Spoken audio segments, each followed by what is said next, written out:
So, for me, anyway, maybe there were some insiders reporting it, and I tend to avoid that WrestleMania weekend because, your boy likes to avoid some spoilers. But I avoided some news apparently because AAA has been purchased by WWE. This is an interesting move and one that I didn't necessarily see coming. When you get sued for essentially being a monopoly, that doesn't necessarily motivate you to then go out and start buying shit as a wrestling company in the area where you were just accused of monopolizing. But it's out of it's out of the States anyway, in Mexico. So maybe that limits it a little bit. But it is fascinating, and it kind of makes you think about certain things, right? Because, like, on the one hand, for a while, they were trying to buy everything, right? Because it was tape library, tape library, tape library. Okay, let's go. But they have so much of a tape library now, they're not even putting it anywhere. They're just, like, they are firing out stuff on a WCW YouTube and an ECW YouTube and their own. So, but, like, AAA already has one, so I don't think you get a whole lot from just acquiring the tape library, which is kind of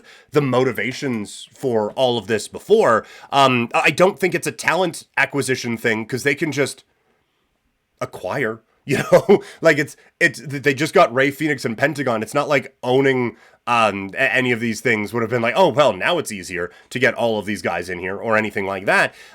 So it is an interesting move. And when you see like CMLL kind of buddy with AEW and with New Japan, now WWE entering in there as well. It's fascinating.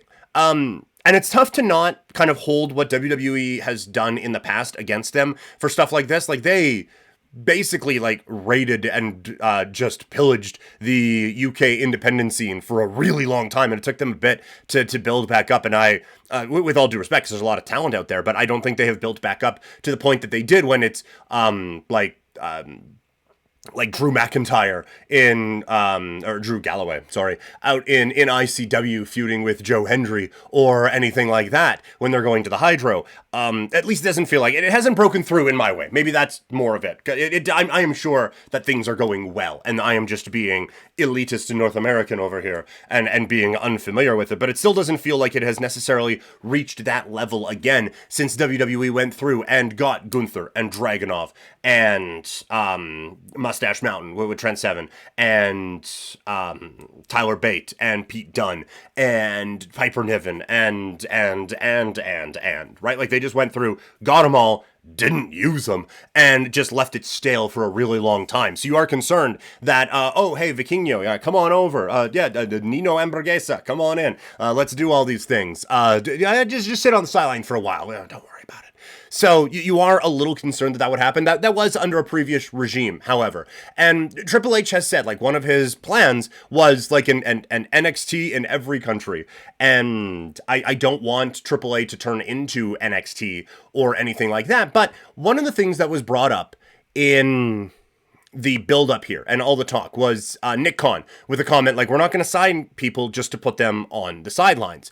And one of the things that I have been a little disappointed by in the AEW relationship with CMLL and New Japan is, like, we're getting it now with Nick Wayne going to Best of the Super Juniors, but it's been a partnership in just kind of name alone. You'll get a couple of shows where it's, oh, hey, look at that, all the wrestlers are performing. And you'll get some luchadors coming in, and some guys from New Japan as well, I guess, come in, and they'll have like a spot match here or there, but there's no real commitment to it. So I think it would be interesting if WWE does have this with AAA. And now, like, it seems like there was a thing with Noah, obviously with Omos getting a run with the tag team titles there. So, like, if you don't have something for a guy, like, you know what? I mean, the Chad Gable one is an obvious example because of the Mexican storyline right now. But Natty, for example, like, she's going off and doing GCW, but she hasn't really been on TV a whole lot. You want to just take a run down in Mexico for a minute? You want to just go hang out down there for 2 or 3 months?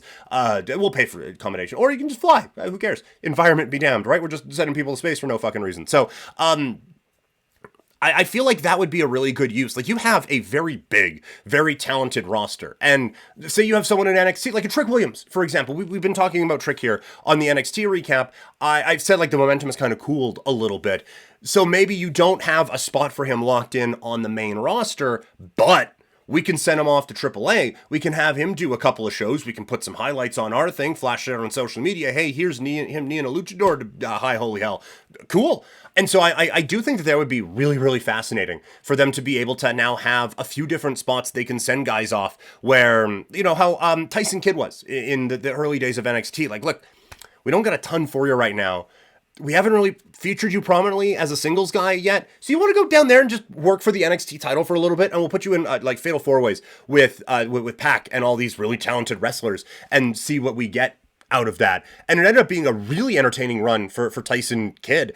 And I've never talked to him about it, but I would imagine it didn't hurt. And so I think something like that could be beneficial, and just having more spots for some of these guys to go, I think is very fascinating. Now, again, it does mean maybe less spots for guys to go. If, say, you've just been released from WWE, well, a couple of the places that you used to be able to go was TNA and AAA. Not so much anymore. So there's good and bad with all of this. Selfishly, I'm very curious about it. And the main one for me, ultimately, you just hope that this is good for the health of the wrestling industry, both in the States, Canada, and Mexico, and just worldwide. You hope that it is a good thing. I want some of these things to start showing up in video games, all right? We got Abyss coming in now. That's cool. I want the Impact Zone in WWE 2K26. I want to have the AAA ring. I want to be able to wrestle with The Rock and Roman Reigns and have horns going off the whole time. I want that. And give me Lucha Underground. That's another thing. Lucha Underground, when I sign on to Netflix tonight to watch WrestleMania Night 2, I want Lucha Underground back. Let me be able to have it legally. Let me have this, okay? But put them in the video game. Let's have all these different, like, think of the My Rise you could do with, now it'd probably be annoyingly long, but that you could do when you have to pop over to Noah for a minute. And now, okay, well, now we're going to Mexico and we're wrestling that guy. And now we have to go down here and now we're in TNA. That's the part of it that I would get the most immediate out of. I want this stuff in the video game.